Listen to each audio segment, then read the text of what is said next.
पर अब संगठित होकर सबसे टकराने की तैयारी है। संगठित होकर सबसे टकराने की तैयारी है। परम आदरणीय और विचार क्रांति जो सदियों से जीवित है और कई पीढ़ियां कई युग बीत जाएंगे, उसके बाद भी सदा अपने सूरज से देदीप्यमान रहेगी। ऐसी जन क्रांति, ऐसी विचारधारा आदरणीय गांधी जी के श्री चरणों में नमन करता हूं और आज उनकी जयंती पर उन्हें श्रद्धा सुमन अर्पित करता हूं। गांधी जी आजाद हिंदुस्तान के अंदर 5 महीने जीवित रहे। 5 बार का उन्हें नोबेल पुरस्कार मिला शांति के लिए, लेकिन 5 ही बार इस महापुरुष ने नोबेल पुरस्कार को ठुकरा दिया।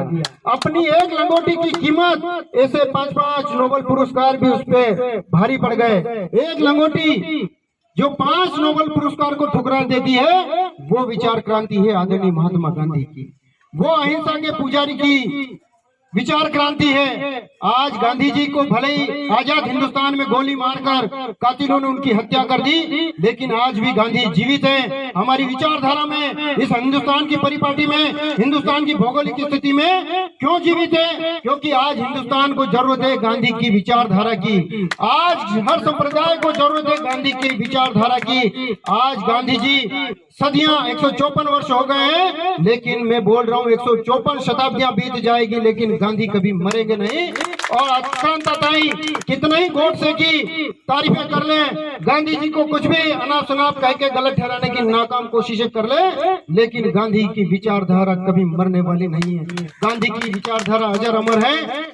मैं ज्यादा नहीं कहूंगा। आज जिस विषम परिस्थितियों में हमारे भाई लोग, हमारे साथी काम धाम छोड़कर आए हैं, मैं कहना चाहता हूं कि नीमच जिले का सबसे बेस्ट कार्यक्रम यदि किसी ने किया है, नीमच जिले में सबसे अच्छी श्रद्धांजलि यदि किसी ने अर्पित की है, तो बंजारा समाज के लोगों ने की है। सोशल मीडिया पे आप देख रहे हो 2-2, 3-3, 4-4 लोगों ने श्रद्धांजलि अर्पित कर दी। हम गांव के लोग हैं, हमारी जीवान से जब हम वादा कर लेते हैं तो हमारी गर्दन कट जाती है, लेकिन हमारे वादे हम पूरे करके ही छोड़ते हैं। आज हमारा काम धाम होने के बावजूद भी हम हमारा सारा काम धाम छोड़कर यहाँ गांधी जी को श्रद्धा सुमन अर्पित करने के लिए आए हैं। तो मैं आपसे कहना चाहूँ कि कुछ न कुछ हमें ले जाने की यहाँ से प्रेरणा के रूप में आवश्यकता है। हमारे जिलाध्यक्ष महोदय ने कहा है कि नेता हमसे पूछते नहीं। आपसे क्यों पूछेंगे नेता? क्यों पूछेंगे? मैं झंडी अलग नेता की उठाऊंगा, ये अलग नेताओं की उठाएंगे। कोई किसी गुट में फंस गया, कोई किसी गुट में फंस गया। नेता तो यही चाहेंगे कि आप अलग अलग गुटों में रहो और बंजारा समाज की कोई आवाज पैदा नहीं हो और तुम्हारा ऐसे ही शोषण होता रहे। मैं ये नहीं कह रहा हूँ कांग्रेस हमारी विचारधारा है, कांग्रेस से अलग ले जाने की आपको पार्टी या प्रेरणा नहीं दे रहा हूं, लेकिन नदी जब अपने तेज वेग में होती है, नदी जब अपने उफान पे होती है, तो विपरीत धारा में बह के आप उसको पार नहीं कर सकते हो। समय की धारा के साथ में आप बहते जाओगे तो नदी को आप पार कर लोगे। आज समय वेग, प्रबल वेग में है कांग्रेस पार्टी। यदि अपने मंसूबों को आप सिद्ध करना चाह रहे हैं, यदि आप चाहते हैं अपनी समाज की हर समस्याओं का छुटकारा हो जाए, अपनी समस्याओं से हम निजात पालें, तो आज कांग्रेस की विचारधारा के साथ में कदम से कदम मिलाकर बंजारा समाज को चलने की आवश्यकता है। नहीं तो आपका फिर शोषण होगा।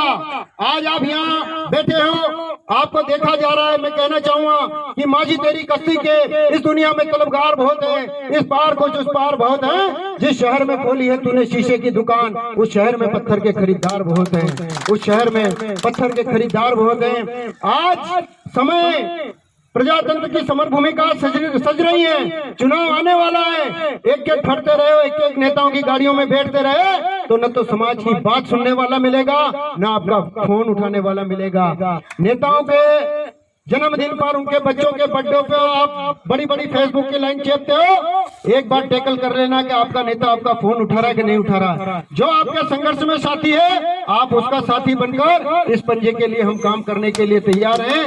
मैं कहना चाह रहा हूँ कि आंधियां चलने लगी हैं, अब ज्वार को पैदा करो, कंठ में गर्दन नहीं हुंकार को पैदा करो। प्रजातंत्र में सजने लगी है समर भूमिका, है अर्जुन अब गांडियों में टंकार को पैदा करो।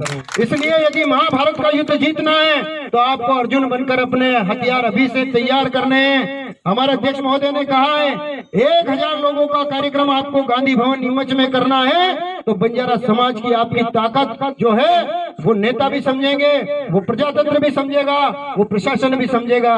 नहीं तो कितने भी फोन आप लगा लेना, कितने भी माइक के लालों के साथ आप गाड़ियों में बैठ के घूम लेना, केवल आपको इस्तेमाल करने के अलावा कुछ भी नहीं करेंगे। और वो चाहते यही है कि बंजारा समाज हमारा इस्तेमाल ही होती रहे। पहले कई नेता और हुए हैं, उन लोगों ने आपको ज्यादा ध्यान नहीं दिया है। मेहनत करती है, मेहनत लगती है तमन्नाओं को सजाने के लिए, और जिनने मेहनत की है उसके करीब कितना आसमान हो गया है। जिनने मेहनत की है सच्ची, उसके करीब कितना आसमान हो गया है। और आज के युग में जालसाजी, धोखे, फर्रे समाज में कितना आसान हो गया है। वो सज्जन सबसे पहले काटे गए हैं जिन्हें बड़ा होने का गुमान हो गया है।